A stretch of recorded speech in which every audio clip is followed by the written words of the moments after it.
Hi, I'm Mildred Ramsey, Community Nurse Educator at the Parent Child Center of Tulsa.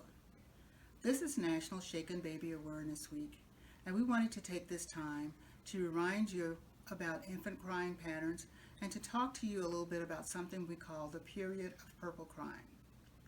National Shaken Baby Awareness Week comes this year during a time of national crisis. Families are being asked to shelter in place, spend a lot of time together, and for a lot of families, this can cause frustration and high levels of stress. The one thing that we know is that if we add a crying baby to that mix, families can really become frustrated. And in some cases, they can become angry, and this is a risk for shaken baby syndrome. All babies will go through a period of time when they cry. In fact, research has shown that there's a period when the crying will get longer and louder than it was before. Dr. Brazelton and other researchers on infant crying have identified a period of time that they call a normal infant crying curve. It starts when the baby's about 2 weeks of age, peaks when they're about 2 months, and will gradually decline during the third and the fifth month.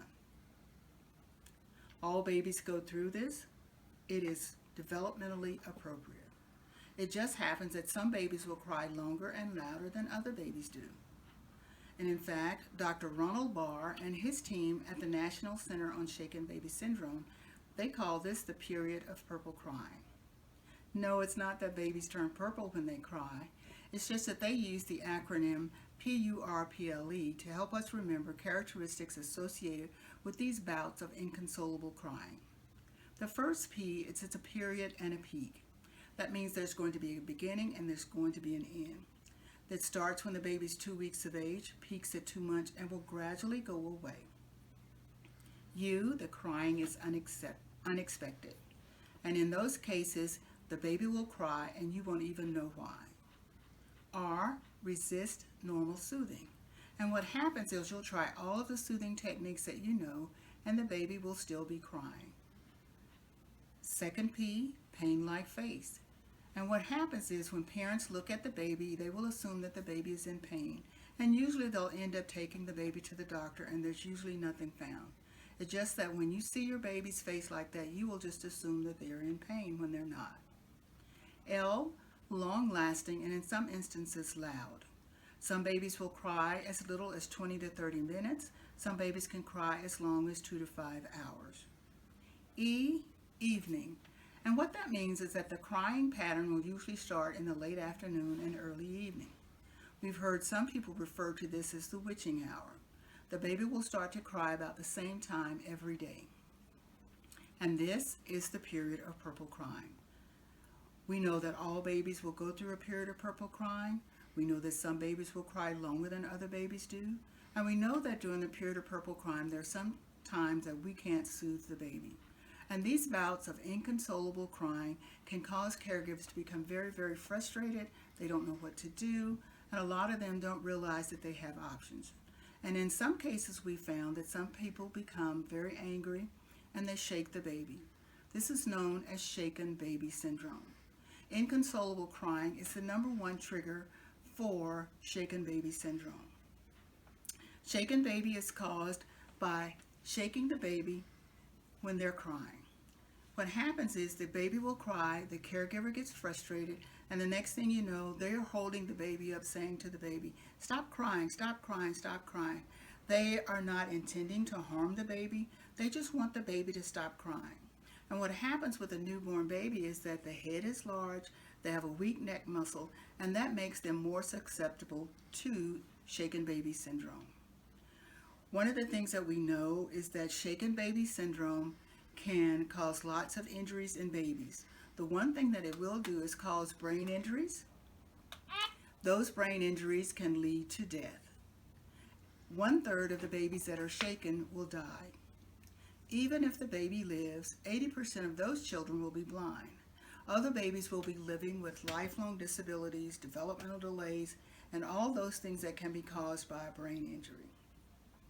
So what we tell everybody is it's normal for babies to cry. All babies are going to go through a period of time when the crying is going to get longer and louder than it was before. And while this is going on, the caregiver may become frustrated. The National Center on Shaken Baby Syndrome has some action steps that we can use to see if we can soothe the baby and decrease these inconsolable bouts of crying. The first one is action step number 1. And during action step number 1, what we're doing is checking on the baby to see if they are uncomfortable, if they have a wet diaper, are they hungry, do they just want to be held. The second step is if we've tried all of that and the baby is still crying, they recommend that you check the baby for any signs of illness. Does the baby have a fever? Is the baby red? Does it have a rash? What about diarrhea? All those things you check out, and if you truly believe that your baby is ill, you should take your baby to the physician and have an assessment. If after the assessment there is nothing wrong, we ask you to consider that this is the period of purple crying. Step number 3 action step says that try all of those soothing techniques. Some people will talk to the baby, sing to the baby. Some people find that when they put the baby on their shoulder like this and give them a pat, sometimes that's very comforting. Some parents will do the sway and the baby rock that they do, and for some babies that is very, very comfortable and will soothe. In some instances, we've heard people say that they will use something we call white noise, and that is you turn the fan on or a vacuum cleaner. Sometimes that will cause the baby to quiet. One last thing that some people do, and they will put the baby in the car seat and just ride around the block to see if that will comfort the baby. But one thing we know about the period of purple crying is that during this time, there may be nothing that soothes the baby. You will try all the comforting methods that you know, and the baby is still crying. That leads us to step 4, which we think is the most important one of all. If the baby continues to cry and you become frustrated, put the baby down in a safe place and step away. Some people call this the walk-away strategy. We just say, recognize that inconsolable infant crying can cause a trigger.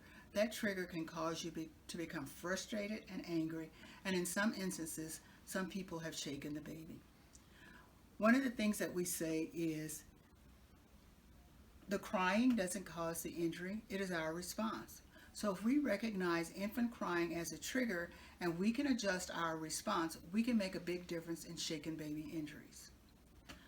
One other thing that we do in the shaken baby literature, it talks about the fact that once you have decided that this is the period of purple crying that your baby is going through, and you leave your baby in the care of someone else, tell them about the period of purple crying. Tell them about the fact that your baby cries. And let them know if the crying is very frustrating to them, that just to give you a call and you will come by and pick up your baby. This is what we know as the period of purple crying. We hope we have offered you some information about infant crying patterns and let you know again that it is normal for babies to cry. All babies will go through a period of time when the crying will get longer and louder than it was before, and during that period of time you may not be able to soothe the baby. The best step that you can do is step number 4, is if you become frustrated, put the baby down in a safe place and step away. Come back in 3 to 5 minutes and check on the baby. Thank you.